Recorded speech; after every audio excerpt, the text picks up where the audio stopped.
evening and welcome to the coffee table. You might be a little surprised to see me in my shirt sleeve and that too short sleeved. Well, it's the 15th of February and as far as I'm concerned, it's spring, Basant, without the kites, without the string, without the revelry and the fun. So today we're going to talk about a subject, right, again, that has taken center stage in a lot of economies, but particularly in Pakistan, there is a big need. And we're going to talk about the knowledge economy. And we're going to talk about the opportunities in Pakistan, investments, what's happening, a bulge, a youth bulge. How do we create value out of that youth bulge? So Mehr, let me introduce you to Khurram Zafar, the lovable, huggable Khurram Zafar. Do not show such words. No, look at him. Look at him. You make him sound like a teddy bear. Isn't he? No, he's not. I'm going to ignore what you said. He's a very intelligent teddy bear. Hello, Khurram. Welcome to Coffee Table. Actually, people think contrary to that. On the contrary. If you talk to startup founders at LUMS, and they would say that I'm this Russian drug lord. Look, Russian drug lord. Perception. It's all about perception, right? Today, after your session, I asked them. So I said, did he scare you? They said, no. By the way, it's still winter. I'm going to think it's I know still winter. you're in your shawl and I'm so glad he's wearing it. Because I would like to tell myself that the winter's still here. Yeah. Because, I mean, the 8 months of summer in Pakistan, and that's the most horrible thing that can happen to any human being. Okay. So I'm going to make it last. I like every season, so I'm already in spring. All right, so let's pick it up from here. My favorite word, knowledge economy. Yeah. Just please tell me what knowledge economy is. I did read up on it. It makes a lot of sense. Human intelligence and everything that you people are doing. But break it down for me. Quite simple. If I were to compare it with agriculture economy or industrial economy, it'll probably be easier to explain. Agriculture economy में जो primary vehicle थी value creation की, that was agriculture. Yeah.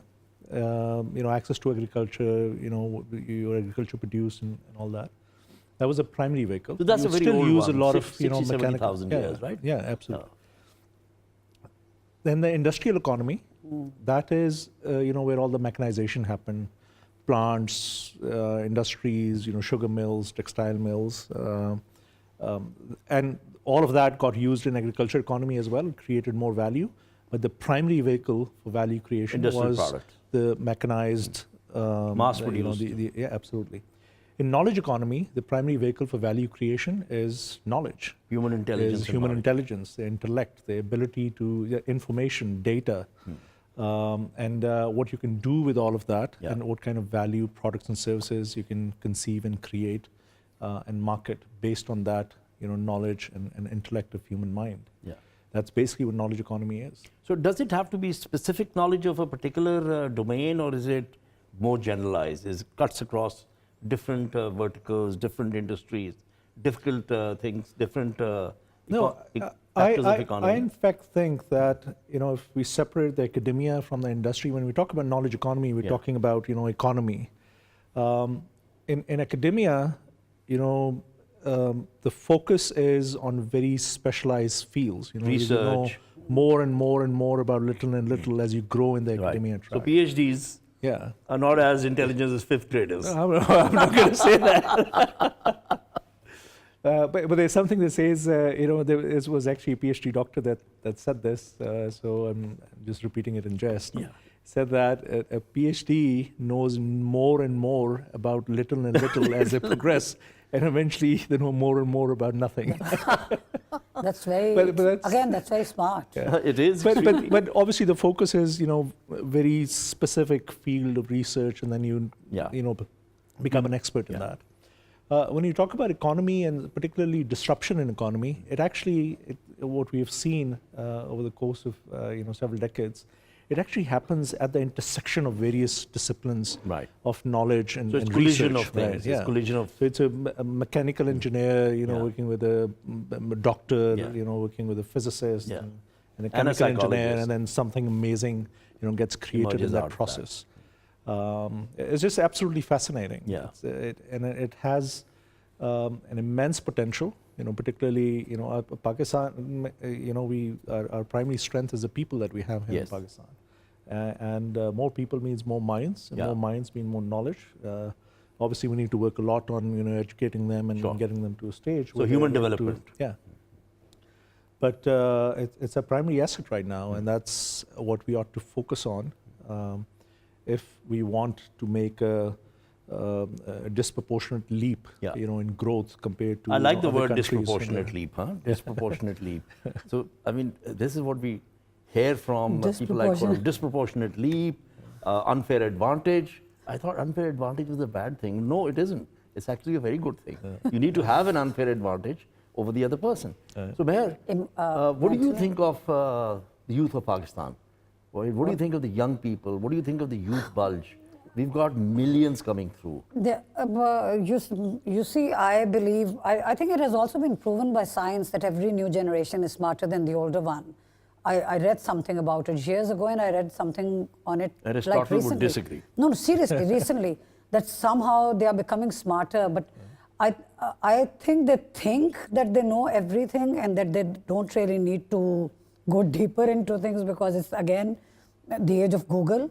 But for instance, things you are talking about, if I were to explain these things to a younger person, he or she is going to say, what does this even mean? No, they're going to tell you much more. Everything that we do, even if you're talking about the industrial economy or agricultural economy, it is all human intelligence. Yeah, absolutely. So what is the difference between this and that? So I'm very hopeful about the youth. Let me give you an example. Let me give you an example that will drive home the point. The kids these days, my kid is about 9-year-old.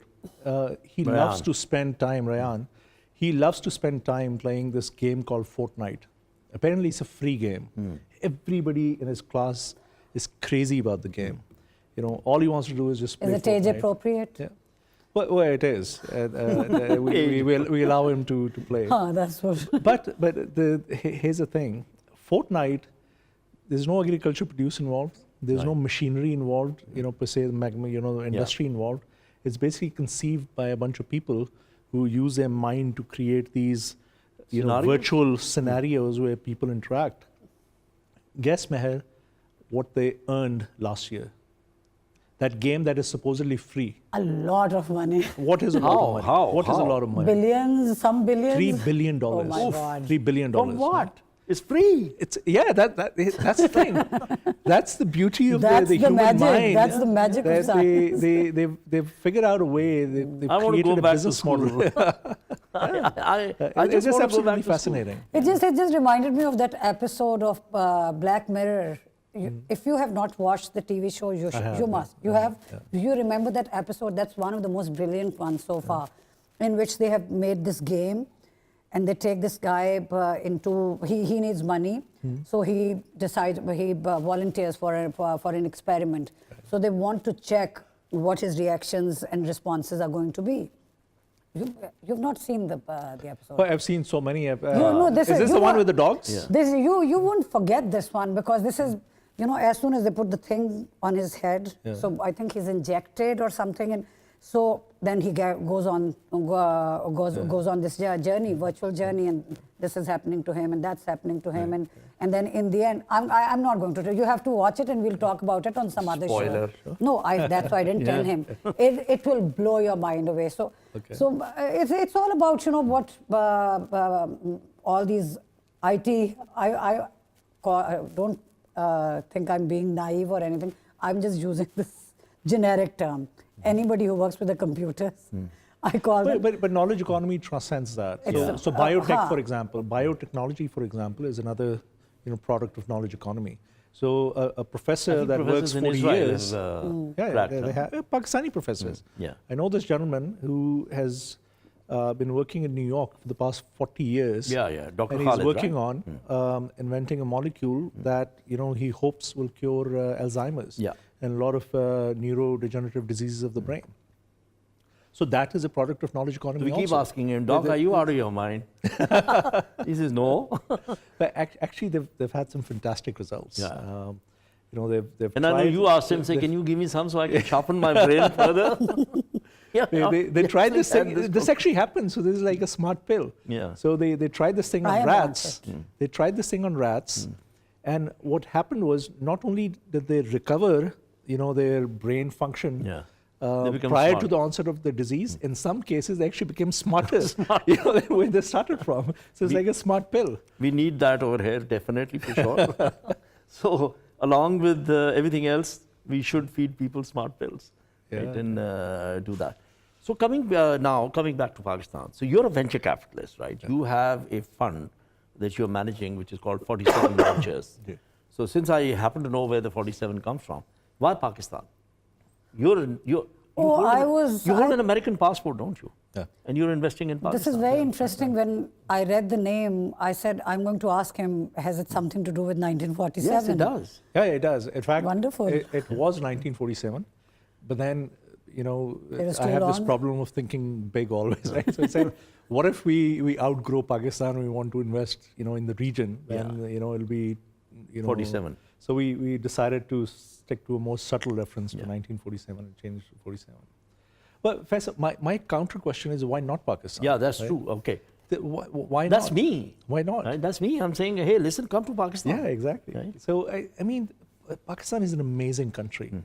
Everybody knows, the strengths that we generally talk about, the people, the youth, the market. The size of the market, 210 million people. That's a lot. It's a lot of people. Yeah. And if you develop something in Pakistan, you target the consumer of Pakistan, you price it right, you distribute it right, you stand to make an immense amount of money. Yeah. As a venture capitalist, I don't want to sound like, too materialistic. No, go ahead, sound as greedy as you want. My goal or my promise to my investors is that, you give me money, I'll give you more money back. Yeah. And, I see huge potential in Pakistan. It's a huge market. In the consumer space, in the tech space, in the agriculture space, you just can't go wrong.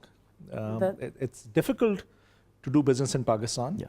Yeah, we're going to come to that. We're going to come to that also. Yes, but if you understand the difficulties, if you know how to maneuver around the difficulties, the word is maneuver. Stand to make lots of unease of doing business in Pakistan. You're changing the dynamic.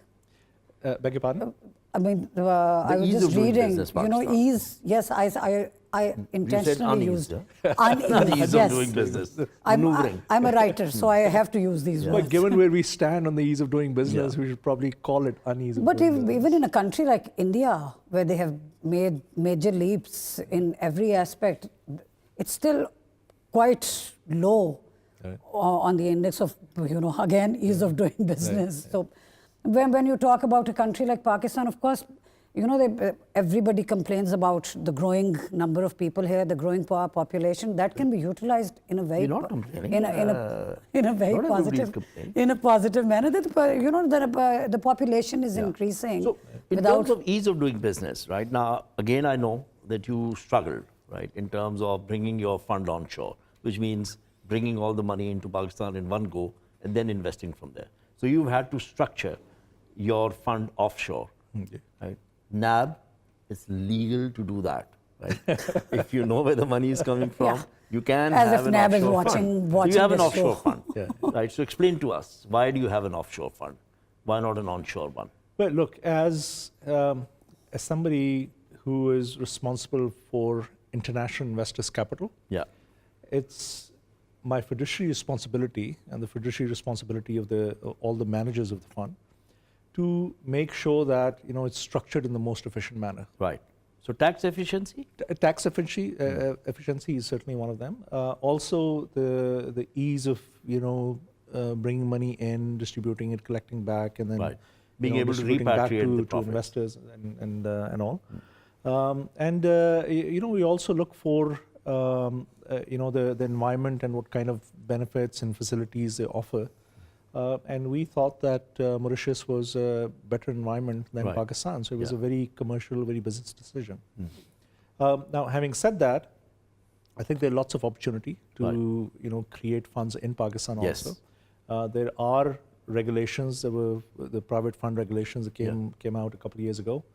But frankly speaking, they were very poorly advised. They probably took the NBFC regulations that deal with So NBFCs, non-bank? non-banking finance companies, which basically primarily like your mutual funds. Yeah. They deal with management of public capital. You know, the average Joe, somebody who's earning so Meher's a money. few thousand rupees.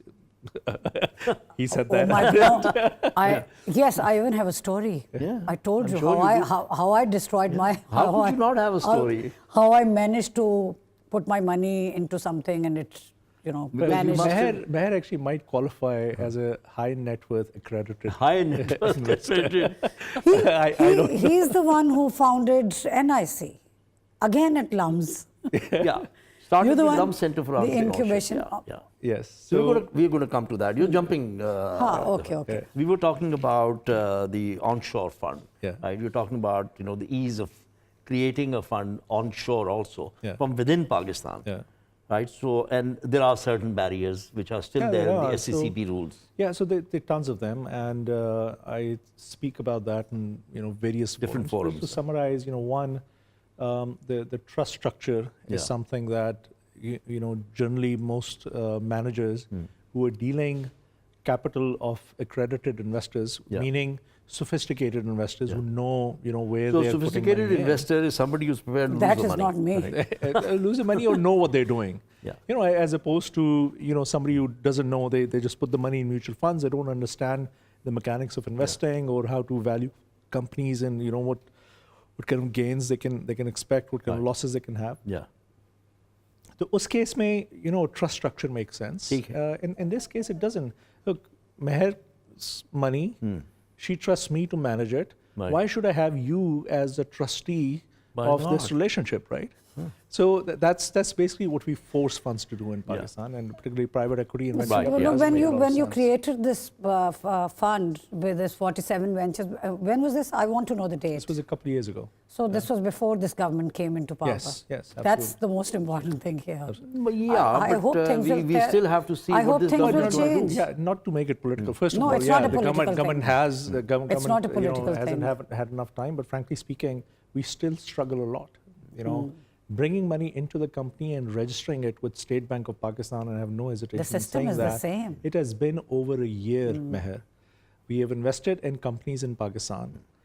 4 investments? We've deployed the capital. Yeah, 4 investments so far. We've deployed the capital, and we still don't have our shares registered with the State Bank of Pakistan that'll give us the right to repatriate the capital gains So and the the founders can actually buy Ferraris and take off. Oh, well, we make sure they can't do that through our shareholder agreements. I have never understood people buying Ferraris in Pakistan. There are You didn't see the yellow one? that was a Corvette. That's a You Corvette? People, You can't run you these cars don't in know your Pakistan, right? Lamborghini from a Corvette and a Ferrari from a Porsche. I'm I like offended. rickshaws. I'm very offended. I like rickshaws. And Khurram is invested in a company that manages rickshaws. Let's give him a rickshaw. gift. You and me, for his next birthday, let's get together and gift Buy him him a a rickshaw. Rickshaw? Okay, let's do that. Uska koi special, there will be a special design. That will be a lot of fun. So we know that there are still regulatory barriers, and we need to remove those. Yeah. If we're going to really realize the potential of Pakistan, then these regulatory barriers must be rethought. Yeah, absolutely, absolutely. What would be the first thing? The first barrier, regulatory barrier. Well, the first thing is you make it very easy to bring money into the country, and you make it very easy to take legitimate, documented I'm sorry, gains out I'm of the sorry. country. We're going to come back to that. If just I'm going to sorry take a I'm break. amused. It made me laugh. Taking money out of Pakistan has always been so easy. Let me. So let's take a break. Oh my While God. Mehr contemplates how she's got her money out of Pakistan. No, my money is stuck in And Pakistan. we're going to talk about the regulatory environment and what needs to happen. So take a break and join us after.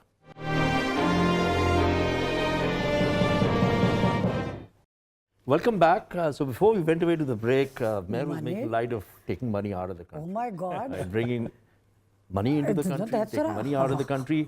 Whereas Khurram was trying to explain to us, the difficulty of bringing money in or taking money out.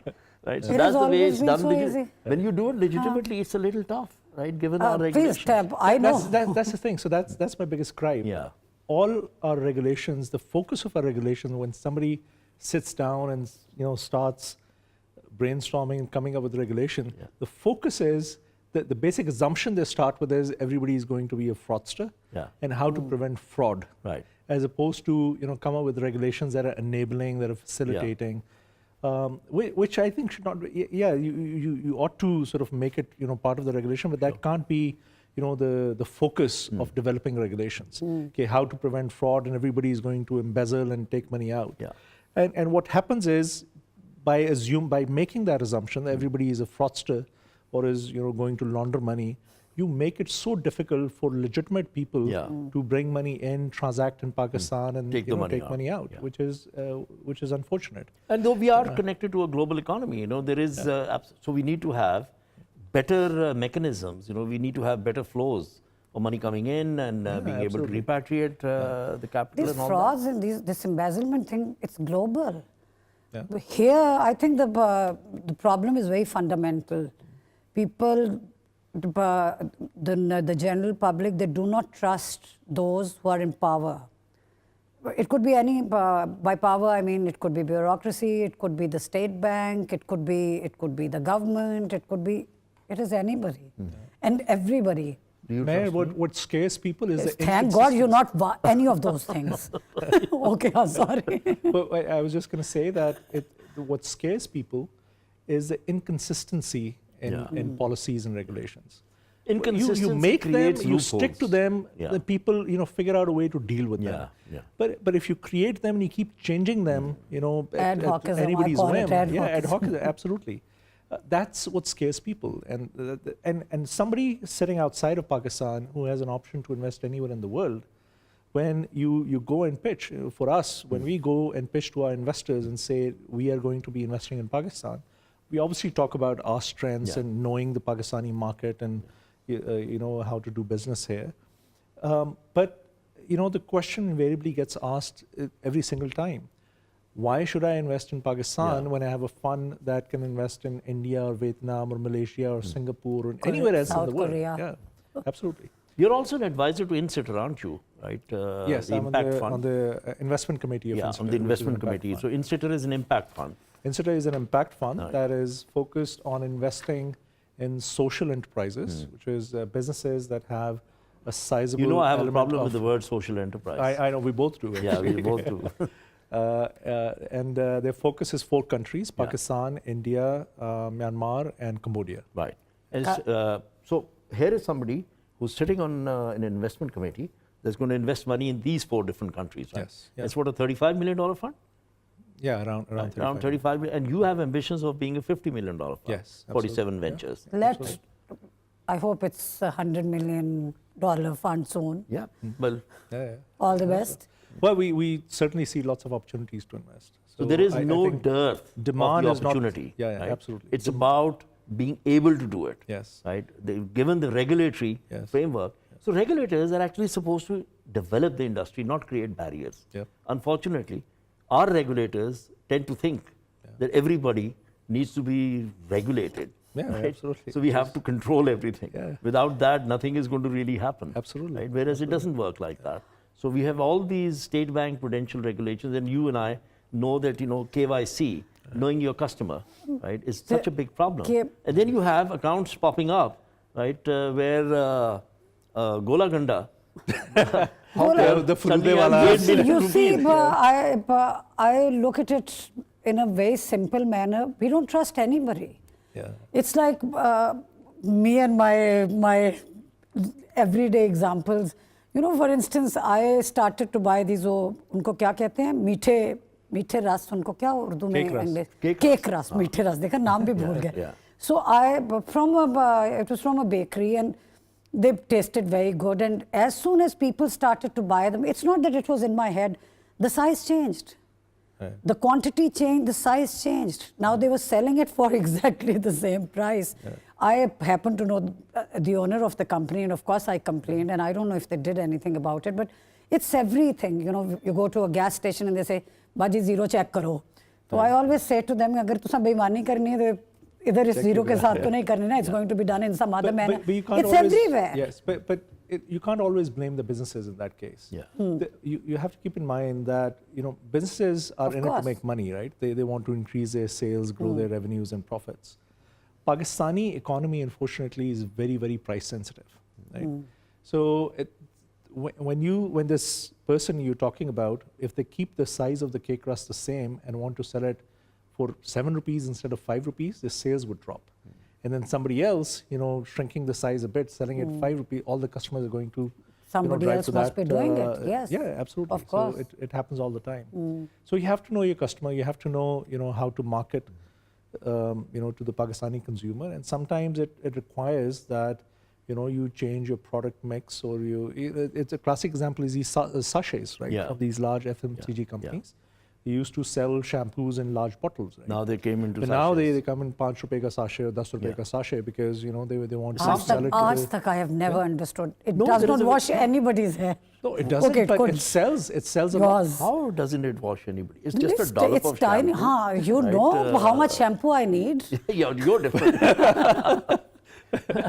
Well, it works for me. So we know. So what we agree on is that there is a very large opportunity, right? Pakistan is a very good place to invest in because the large base of consumers. Yeah. So most things that you sell here will have a large base of consumers. Yes, absolutely. Which is what you want as an investor. You want to come into a market that gives you all those numbers, that gives you all those dynamics. But then you have the regulatory barriers and all that. Right. So we talk about entrepreneurship. We talk about doing things in a different way. We talk about scale and saying how does this scale? Does it really scale or will it not scale? So as a fund, when you look at it and you look at it as an investor, so what are the kind of businesses that excite you? Right? You say, okay, does somebody who comes in and says, I'm going to set up 500 tandoors excite you? Or somebody who says, I'm going to create a game that might be played by 1 billion people? Yeah, so as 47 Ventures, we have obviously a very specific investment focus because we wanted to leverage our collective strength of the 3 managers in the fund. So our focus is any business that is high growth potential, Right. that leverages technology for scale. Now, Okay. it's intentionally defined to have a very wide focus. Right. Because you can have a tandoor Yeah. that leverages information technology and a point of sale system and a franchise Now, management will system. that be a tandoor of tandoors? So to You have can a also chain add of tandoori tandoors. chai. Yeah. So while we won't fund a tandoori chai wala tandoor, but we'll fund a tandoori chai wala tandoor that aims to be a nationwide franchise of 1,000 tandoori chai wala tandoors that leverages technology for managing the scale and growth. But as just in general, as a Pakistani, as I said, I like 3 sectors. One is agriculture, just because of the large agrarian economy and the amount of land we have, the resources we have. Second is consumer, because of the strength of the local market, the Pakistani market. And third is information technology, because information technology is something that gives us access to the global market. I was talking earlier about these companies like Fortnite that are building these mobile games that people play on their computers sitting here in Pakistan, but nobody knows where Fortnite is developed. Yeah. Who made it? Where did they make it? You use Skype, Mehr, right? That I use. So Skype is a very big company in communication. Do you know where Skype was made? I think I read about it That's my point. That's my I point. don't remember. So my point is you don't care, right? My point is you don't care as a consumer. As long as it offers you an amazing consumer experience, you can use it easily. You're happy to use it, whether it was made in Silicon Valley or in the Or if it was Estonia made in Pakistan. or Pakistan. Right?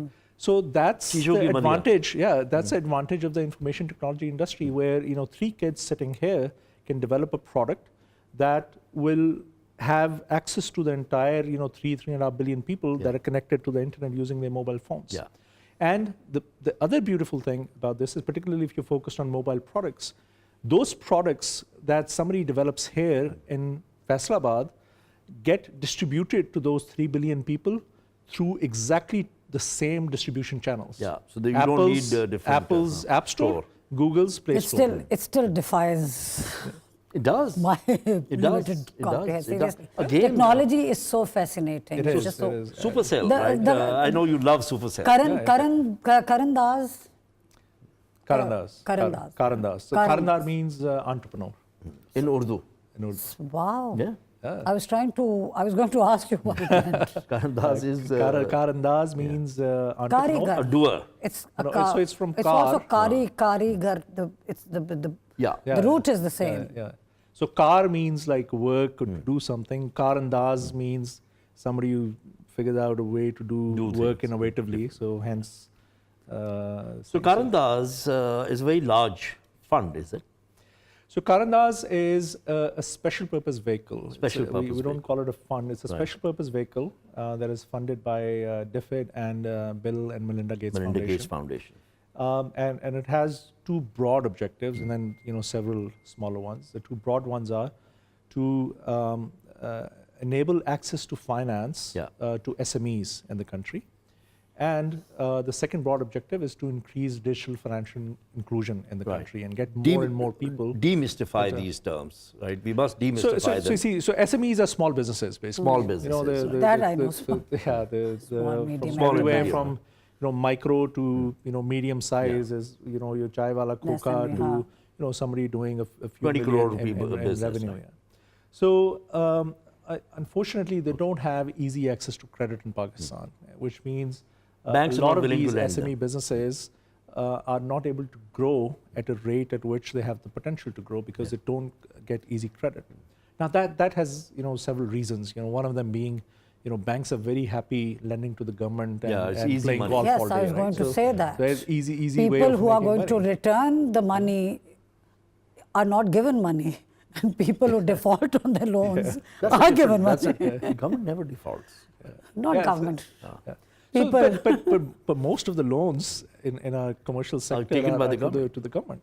Government needs money. I know government is a defaulter. And banks are happy lending to them. They have nice healthy spreads. They can lend to the government. They know the money is always going to come back, and they can play golf all day. Hold that one. We're going to take a short break and come back. So we're going to talk about the access to money that businesses in Pakistan that have the potential to really grow, and how they're hampered in that growth because they don't have easy access to capital, which means money. So come back after a break.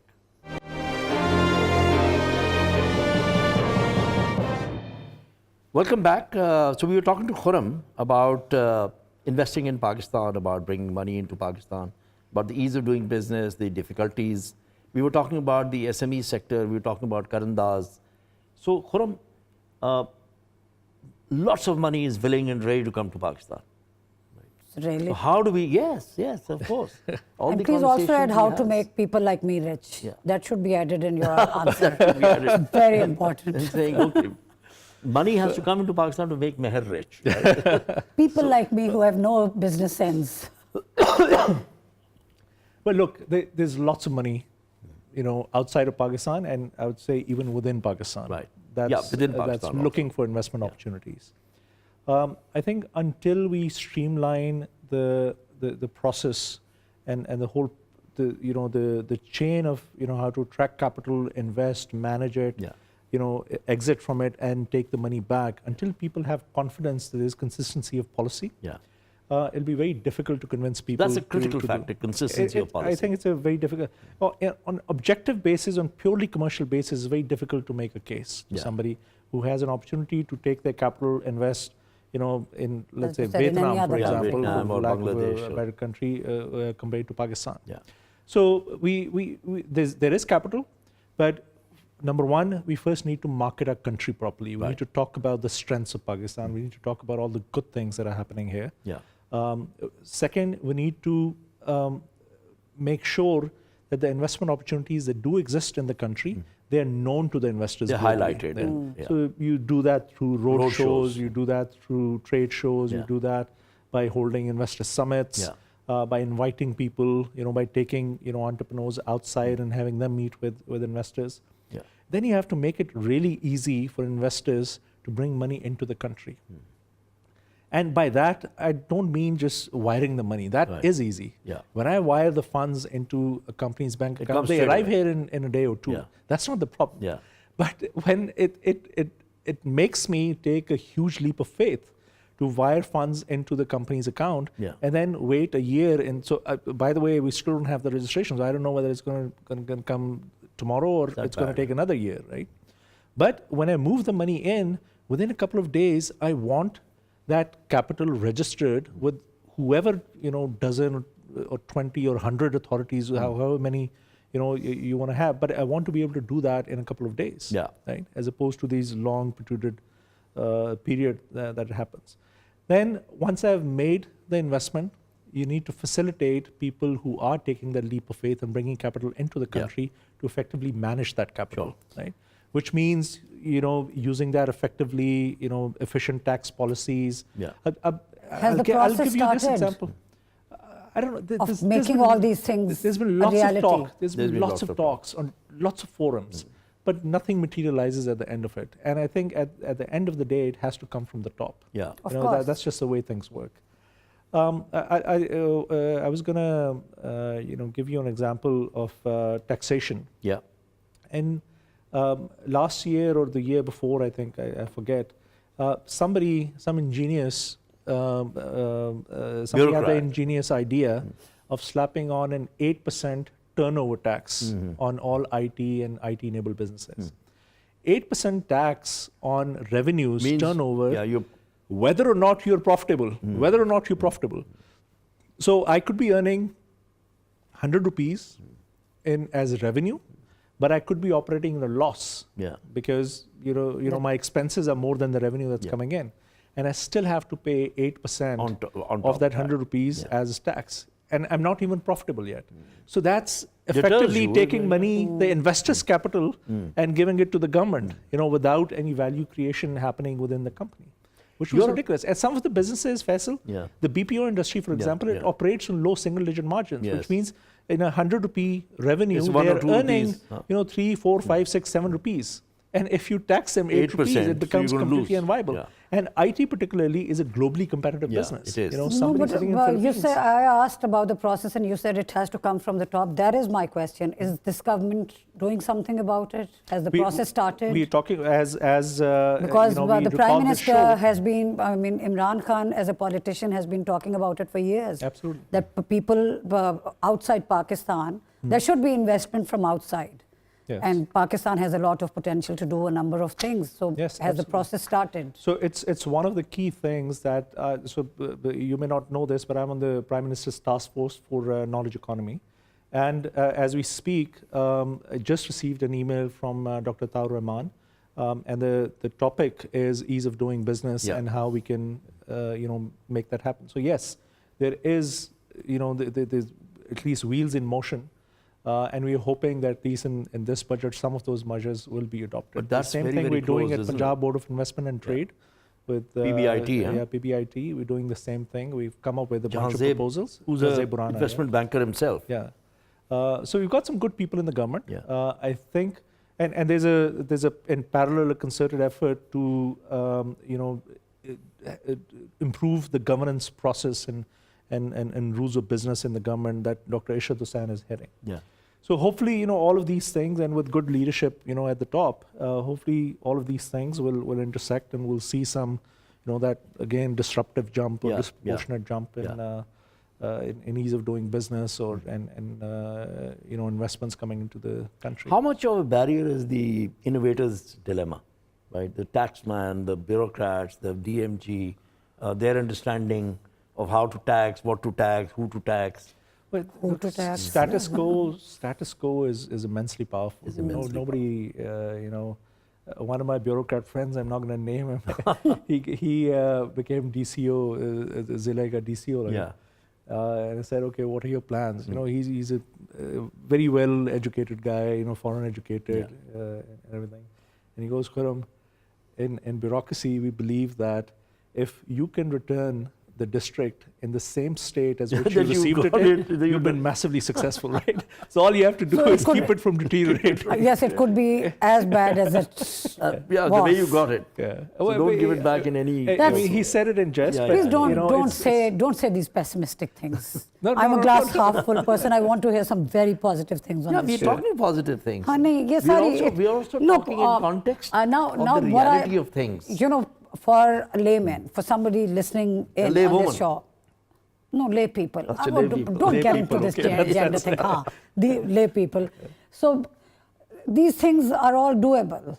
everything that you're talking about is something that can happen in Pakistan, and that will happen in Pakistan, provided everything you're planning right now will be accepted and implemented by the government, right?